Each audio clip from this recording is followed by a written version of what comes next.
All right, chapter 30 of the book of Genesis. We're excited for this. Okay, now Jacob marries Bilhah, which is one of the servants, and she bears Dan and Naphtali. He marries Zilpah, one of the other servants, and she bears Gad and Asher. Leah bears Issachar and Zebulun, and a daughter, Dinah. Then Rachel conceives and bears Joseph. Jacob works for Laban for wages of cattle and sheep. So more of the continuation, getting the rest of the story of what's going on with these tribes of Israel and how this comes together.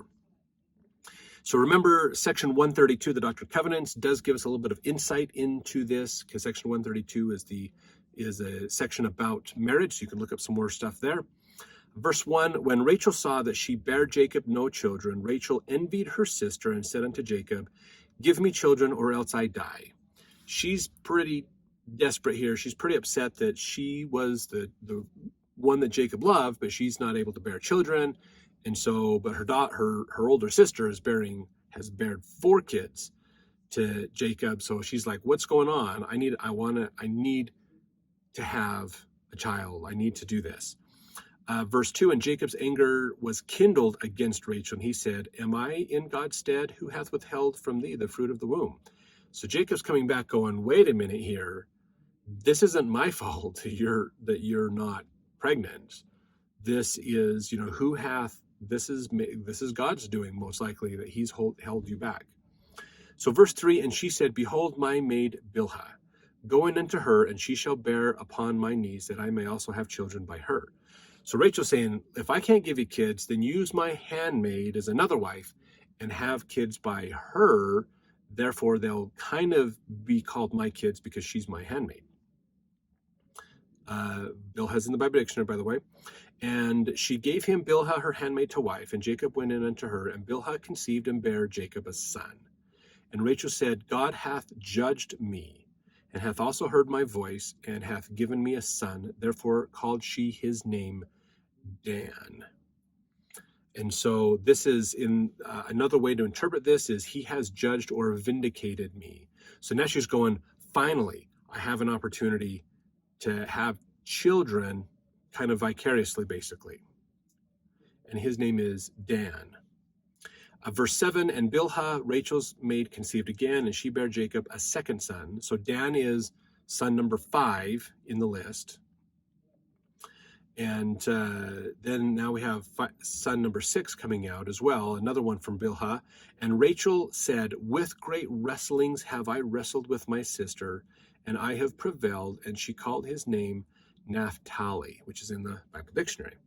So she is wrestling, the wrestling, basically in the Hebrew translation of verse 8, it's the wrestlings of God have I wrestled with my sister. So between dealing with understanding what's going on with her and her sister and the plan of God in this whole mess of who can get pregnant and who can't is what's going on. And so she believes, oh, look, I have a second son and I have prevailed in these wrestlings. Leah hasn't had any more sons, so I've got 2 sons now, so this is great. Now, verse 9, when Leah saw that she had left bearing, so she's not having more children anymore, basically.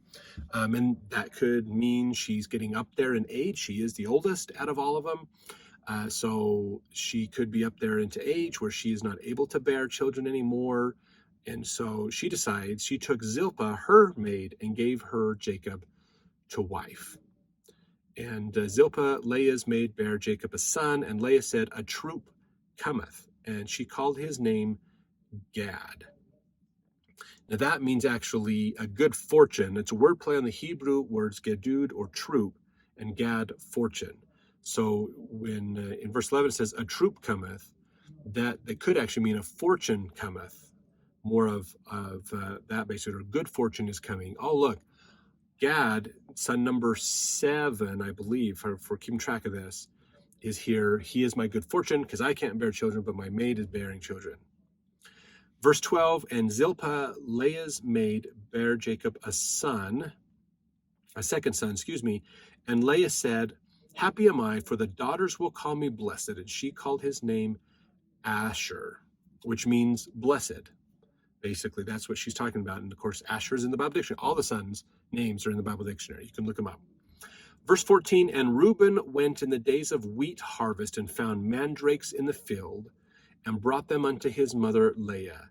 Then Rachel said to Leah, give me, I pray thee, of thy sons mandrakes. So mandrakes is in the Bible dictionary too, if you are interested. And so this is Reuben, the oldest son, okay, oldest son of Jacob and Leah. He went out and he brought in these mandrakes, basically.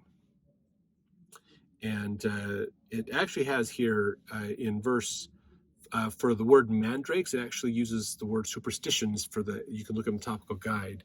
So some really interesting ideas about what he found.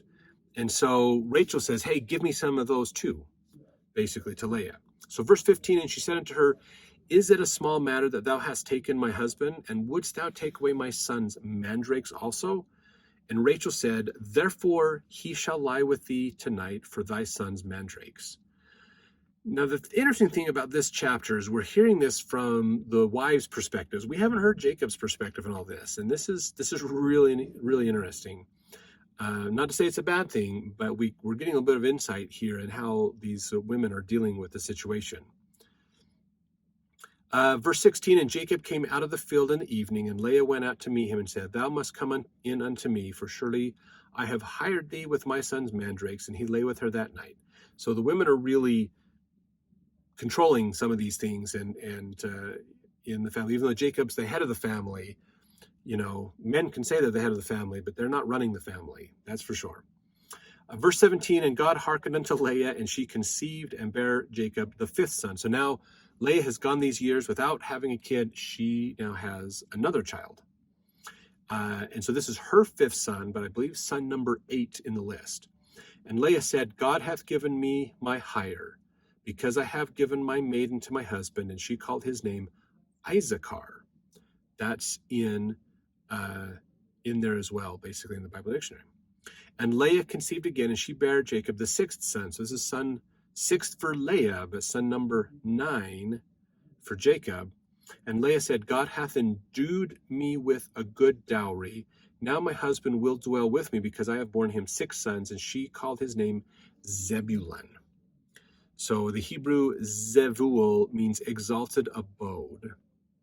So Leah's looking at this going, okay, so the thing is she's got 6 sons. Giving sons was a blessing. Giving sons was seen as a very blessed opportunity. So 6 sons is phenomenal. I mean, that is just amazing. So Leah's like, surely I'm going to be exalted. I'm going to be blessed, greatly blessed with this. Verse 21, and afterwards she bare a daughter and called her name Dinah. So now Leah has a daughter. So this is her 7th child, basically, but the first daughter of Jacob we've heard of. Verse 22, and God remembered Rachel, and God hearkened to her and opened her womb. So now it's Rachel's turn. So we've gone all the way through this. We're down to, where are we at? 10, I think, somewhere around there. 10 or 11, basically, for number of sons total. And she conceived and bare a son and said, God hath taken away my reproach. And she called his name Joseph and said, the Lord shall add to me another son. So now we have Joseph coming into here. He's the youngest of all the kids at this point. He's number 11. Joseph relates, this is in 24a, it says, Joseph relates both to the Hebrew word yasaf, to add, and to asaf, meaning both to take away and to gather. The context plays upon all of these meanings. So his name Joseph is talking about how she has been taken away her reproach. Rachel finally has her first child and has been added to by having that child, and we'll add another one in a little bit. So so now we have Joseph, okay? Verse 25, and it came to pass when Rachel had born Joseph, that Jacob said unto Laban, send me away that I may go unto mine own place and to my country. So he not only served the 7 years to get Rachel, but he served 7 more years as well, had all these children. It's probably way beyond the 7 years time frame. And now Jacob is finally saying, hey, I want to go back to where my parents are and live over there. And so that's what's going on here. And then verse 26, give me my wives and my children for whom I have served thee, and let me go. For thou knowest my service which I have done thee. Now this is a lot if he did this in 7 years. I mean, granted, he probably could do it in 7 years because it was 4 women. So even, not necessarily one child per year, but some of these maybe were born in the same year, possibly. So it could be just the 7 years, but most likely probably more than the 7 years. And so he said here in verse 27, and Laban said unto him, I pray thee, if I have found favor in thine eyes, tarry, for I have learned by experience that the Lord hath blessed me for thy sake. So he's saying, stick around. Life is good with you around, basically. I've been greatly blessed because of you're here. I'd like you to stay. Verse 28, and he said, appoint me thy wages, and I will give it. And he said unto him, thou knowest how I have served thee, and how thy cattle was with me. For it was little which thou hast before I came, and it is now increased unto a multitude. And the Lord hath blessed thee since my coming. And now when shall I provide for mine own house also? So he's going, look, you have been greatly blessed because of me being here and the things that we've done. So your cattle have grown. You've got a lot more abundance. Let me have some of these cattle so I can take care of my family as we move back, basically. So verse 31, and he, meaning Laban, said, what shall I give thee? And Jacob said, thou shalt not give me anything. If thou wilt do this thing for me, I will again feed and keep thy flock. I will pass through all thy flock today, removing from thence all the speckled and spotted cattle, and all the brown cattle among the sheep, and the spotted and speckled among the goats, and of such shall be my hire. So he's not asking to give him the best. He's saying, I'm going to take the other ones that aren't quite as glamorous of everything else. You keep the best sheep and cattle. I'll just go through and take all the homely ones, if you will, out of it, and that's what I'll take. And Laban said, behold, let's see, so shall my righteousness, sorry, I need to go to verse 33 real quick. Verse 33, so shall my righteousness answer for me in time to come, when it shall come for my hire before thy face. Every one that is not speckled and spotted among the goats, and brown among the sheep, that shall be counted stolen with me. And Laban said, behold, I would it might be according to thy word. And he removed that day the he-goats that were ring-straked and spotted, and all the she-goats that were speckled and spotted, and every one that had some white in it, and all the brown among the sheep, and gave them into the hand of his sons. So they did this. They sorted these out in verse 36, and he set 3 days' journey betwixt himself and Jacob fed the rest of Laban's flock. So they were out a ways, basically. And you can look up even weights and measures in the Bible dictionary to get a little bit more about that verse. So verse 37, and Jacob took him rods of green poplar and of the hazel and chestnut tree, and pilled white strakes in them, and made the white appear which was in the rods. So he's making these rods. Verse 38, and he set the rods which he had pilled before the flocks in the gutters, in the watering troughs, when the flocks came to drink, and that they should conceive when they came to drink. And the flocks conceived before the rods, and brought forth cattle ring-straked, speckled, and spotted. It's interesting that he's talking about how he's taking these rods of trees, sticks of trees, pilling them, and putting them in the water, and that the animals will conceive when they come together. So maybe they were pregnant animals at the time, and so maybe there was something in those as they ate that, maybe that induced some labor. Maybe could be something in there. It's interesting that he did that. So let's see, verse 40, and Jacob did separate the lambs, and set the faces of the flocks toward the ring-straked, and all the brown in the flock of Laban. And he put his own flocks by themselves, and put them not unto Laban's cattle. And it came to pass, whensoever the stronger cattle did conceive, that Jacob laid the rods before the eyes of the cattle in the gutters, that they might conceive among the rods. So there's probably more, and I haven't done a lot of research into what those rods meant and how that worked out, but there's probably some ideas of how those rods helped with conceiving or bearing animals, helping. Maybe he's building more of a place a fenced-in area for those animals to go into to help with conception, with bearing the children, or not children, excuse me, the animals. So that could be what he's talking about. Maybe we don't have enough to understand here, but it could be. It's not like this rod is magically helping them have more baby animals, but maybe it's facilitating, it's helping them. Like I said, maybe it's kind of like a chute or something they can go into, and they can help with these animals.